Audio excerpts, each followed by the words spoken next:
What's good, YouTube? Swiftly here, back with another NBA 2K25 video. And in today's video, I have another episode of Rare Builds for you guys. As you can see on your screen, today's episode, we're going to be creating a stretch for dimers. With that being said, let's jump right into the build.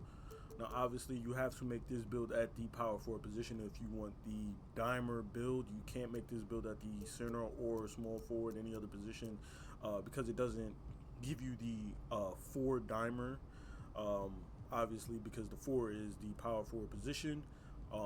Height, weight, and wingspan, totally up to you. I pretty much left everything default. I went 6'9", 248 with a 7'1" wingspan, but obviously you could tweak these things to your liking.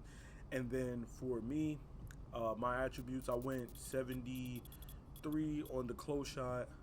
I went 75 on the driving layup. I went 75 on the driving dunk. And then I went 72 on the standing dunk, and then we went 77 on the post control. Now, with these finishing attributes, it just makes you very versatile. You got the 72 standing dunk, so you could get bronze rise up. As you can see there, you need that 72 standing dunk. 75 driving dunk gets you some good dunk packages. It also gets you bronze posterizer, so you can dunk, finish in traffic. And then we also have a 75 driving layup, so that way when we aren't dunking, finishing our dunks in traffic, we get pulled out of the dunks, which happens often in this game with the ghost contest and everything like that. That 75 layup, that physical finisher layup badge, which we will have on this build, as well as layup mixmaster, will also kick in for those type of layups, those difficult layups, those contact, physical layups or whatever. When you get pulled out of that driving dunk, these badges will then kick in and it will help you with finishing. So that's why we do have a 75 dropping layup. 73 close shot obviously gets us badges like paint prodigy and hook specialist and whatnot. So we also have close shots so we can finish down low. And that close shot also pairs with the 77 post control. Now I went 77 post control because this is just like a nice budget attribute for your power forward or center. For a center, I would try to push that up to an 87. But for a power forward, you're not going to really be able to work as much. You're mostly going to be doing the dirty work and spacing the floor. A little 77 post control is nice, especially when you end up going against that 6'7", 6'6" small forward that's getting pushed to power forward. If you play rec and whatnot, you will have that advantage where you can go down in the post and go to work. I'm just going to show you really quickly just the badges that you're going to get, because we are going to have a 91 strength on this build. So I just want to go up there and just show you what you're going to get total, as well as a 69 or 70 mid-range.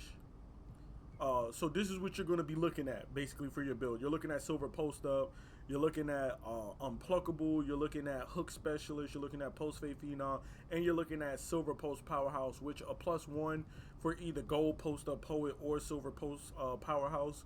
You'll be able to effectively go crazy down there, because most small forwards, and even to some extent power forwards, which will mostly be small forwards, don't have high levels of interior defense. They don't have super high levels of block, and more importantly, they're not going to have a high level of post lockdown, which means you will be able to put, whether it's silver or gold, you will be able to put that post up poet or that post powerhouse to work down there. So that's why we went with the 77 post control.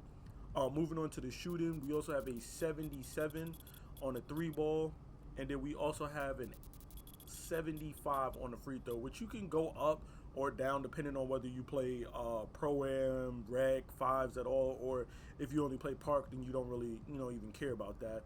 You're gonna drop that down like that. And then for the playmaking, pass accuracy and all of that stuff, we do have a 91 on the pass accuracy. Now if you feel like 91 is too high and you want to lower it, you can drop it down to like an 87 or even an 85, just for like budget reasons.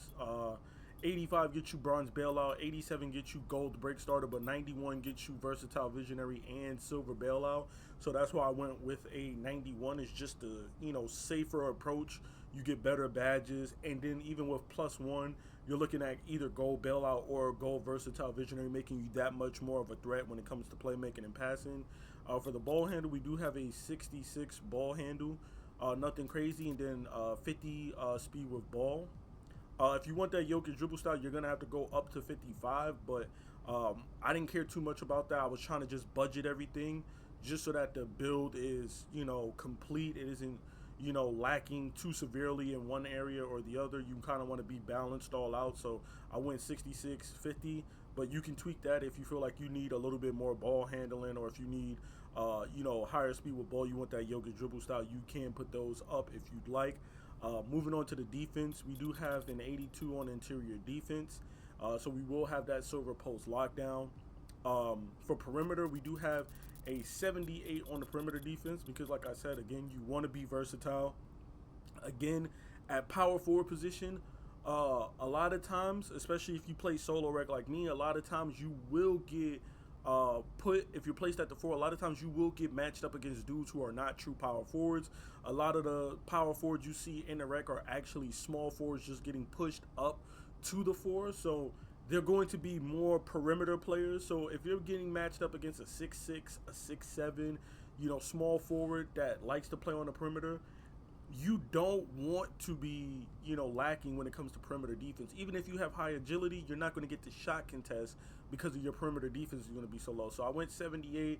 So you see the badges and stuff that we're going to have: bronze challenger, movable enforcer, off-ball pest, and all of that stuff, as well as on-ball menace and pick dodger as well on this build.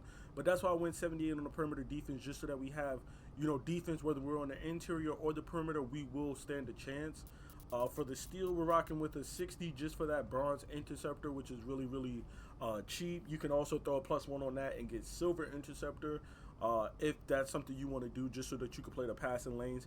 I have a 60 on my 7-1 center, and I get around like a steal, sometimes 2 steals, depending on, how, risky I'm playing and how many chances I'm willing to take. But I usually don't go for steals unless I'm pretty certain that I can get it. Because, being a center, if you miss that steal, then pretty much you're going to be giving up a basket. So I usually save that 60 steal, that bronze interceptor, for when, the center is running down the court. He thinks he's got me beat. They try to throw down an outlet pass to the center.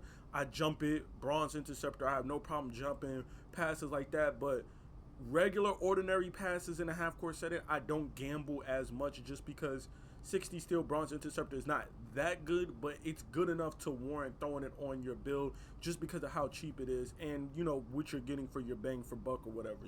You're definitely getting your bang for buck, I should be saying.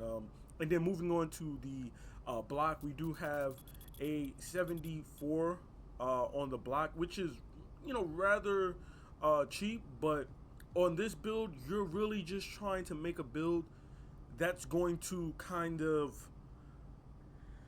complement your center.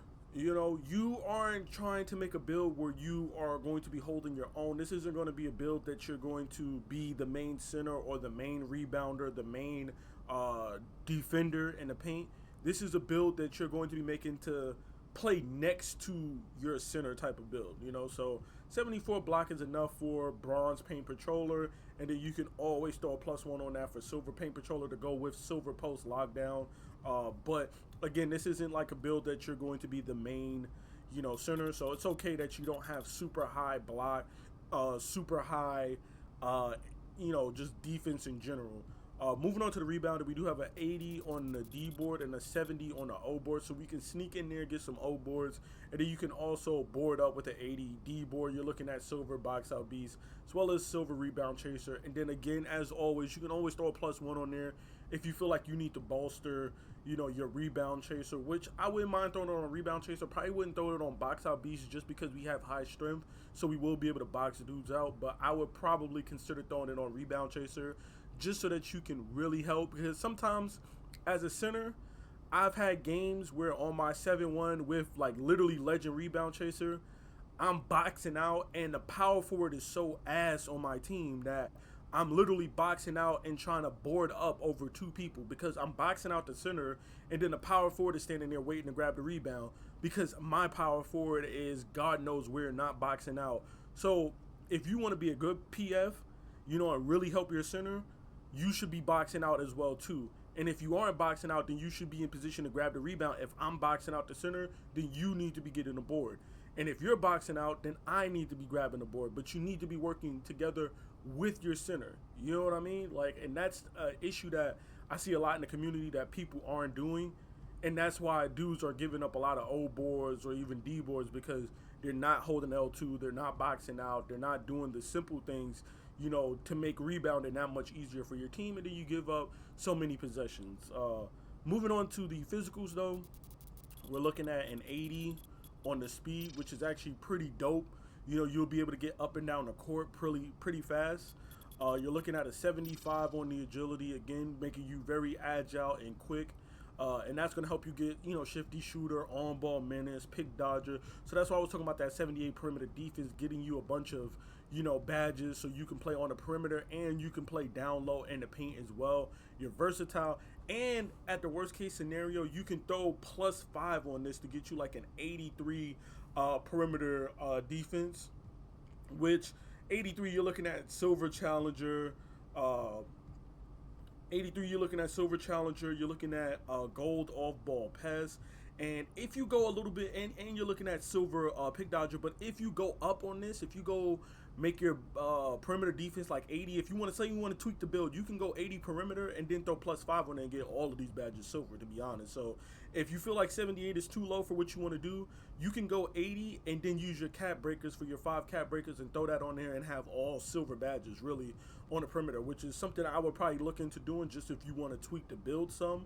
And then that's just something you can do. And then finally, for the physicals, we got that 91 strength that I told you about, which is going to get silver box out beast, bronze physical finisher, bronze strong handle, gold brick wall, silver immovable enforcer, post lockdown, and post powerhouse. And then finally, to wrap up the build, we're going with our vertical, which we're going to put everything else into our vertical to round out this build with a 90 vertical. Now, I do think that I made a change somewhere on this build.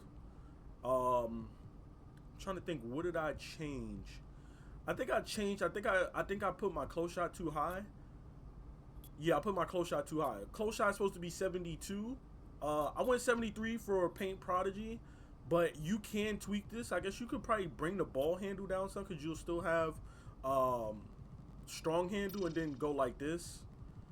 And then I'll probably put this into free throw, because you can probably get more with the free throw. But the change was that I made my close shot too high. It was supposed to be 72, not 73, but I ended up changing it, and I didn't change the rest of my build.